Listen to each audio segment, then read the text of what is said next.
Good evening. Good evening. Good evening. Thank you. Thank you. Good evening. So, thank you. Good evening.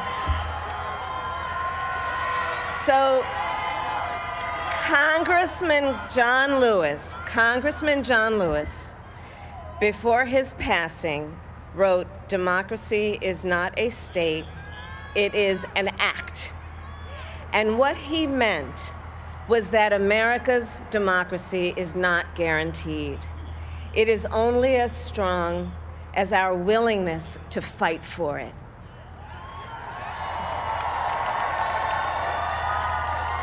To guard it and never take it for granted. And protecting our democracy takes struggle, it takes sacrifice, but there is joy in it, and there is progress, because we, the people, have the power to build a better future.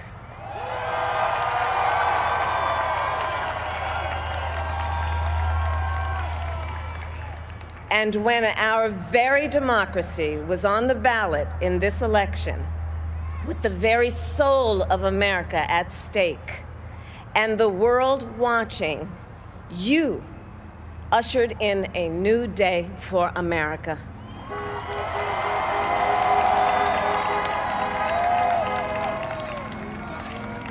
To our campaign staff and volunteers, this extraordinary team, thank you for bringing more people than ever before into the democratic process.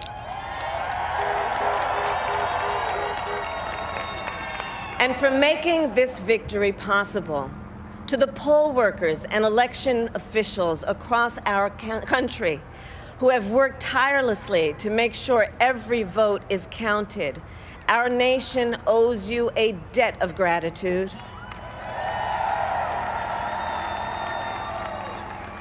You have protected the integrity of our democracy.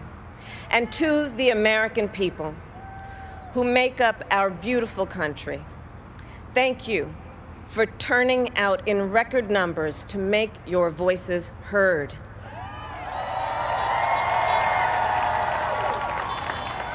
And I know times have been challenging, especially the last several months. The grief, sorrow, and pain, the worries and the struggles. But we have also witnessed your courage, your resilience, and the generosity of your spirit. For 4 years, you marched and organized for equality and justice, for our lives and for our planet. And then you voted.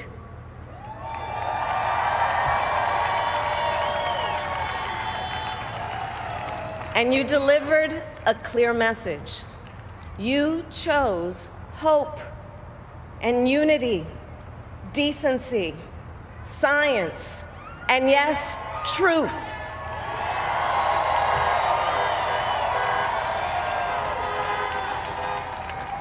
You chose Joe Biden as the next president of the United States of America.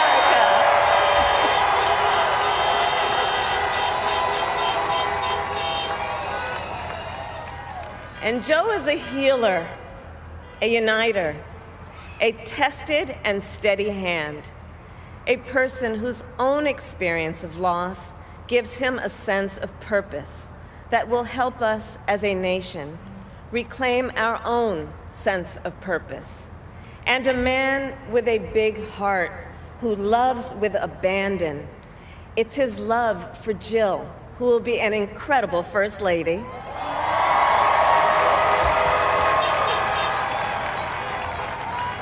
It's his love for Hunter and Ashley and his grandchildren and the entire Biden family.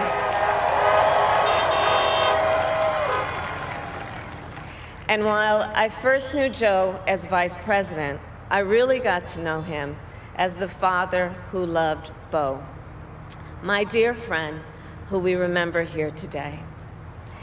and to my husband, Doug,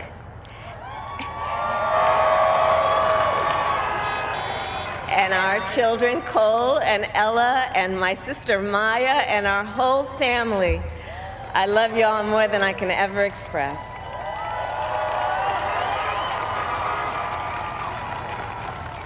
We are so grateful to Joe and Jill for welcoming our family into theirs on this incredible journey.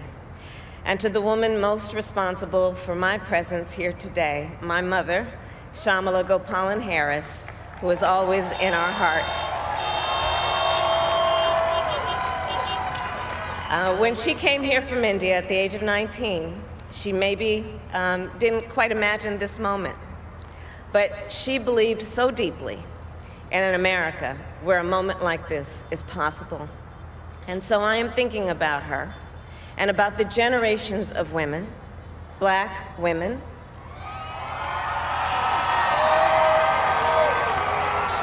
Asian, white, Latina, Native American women, who throughout our nation's history have paved the way for this moment tonight.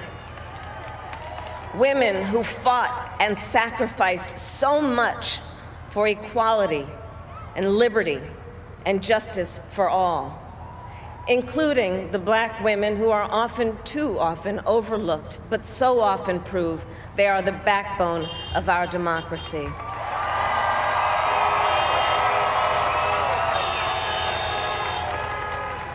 All the women who have worked to secure and protect the right to vote for over a century, 100 years ago with the 19th Amendment, 55 years ago with the Voting Rights Act, and now in 2020 with a new generation of women in our country who cast their ballots and continued the fight for their fundamental right to vote and be heard.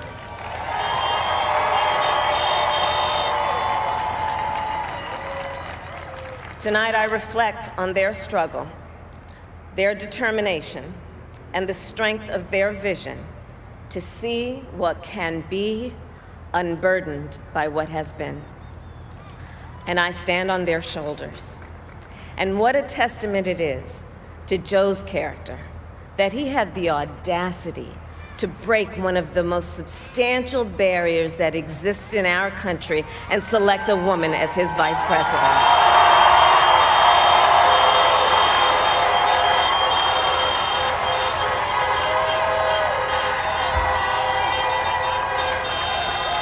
But while I may be the first woman in this office, I will not be the last.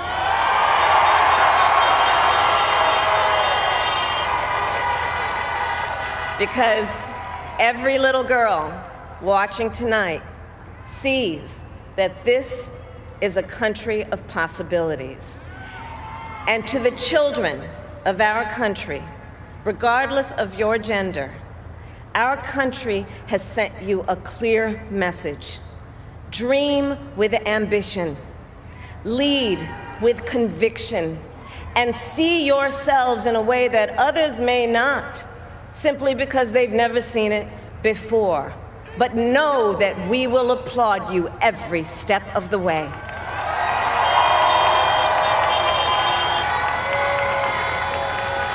And to the American people, no matter who you voted for, I will strive to be a vice president, like Joe was to President Obama, loyal, honest, and prepared, waking up every day thinking of you and your family.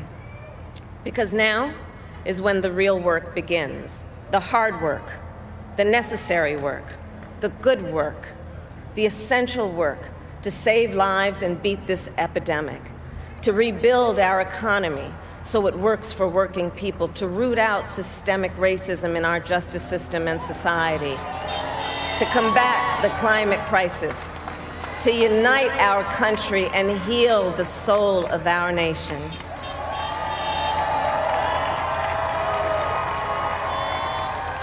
And the road ahead will not be easy, but America is ready. And so are Joe and I.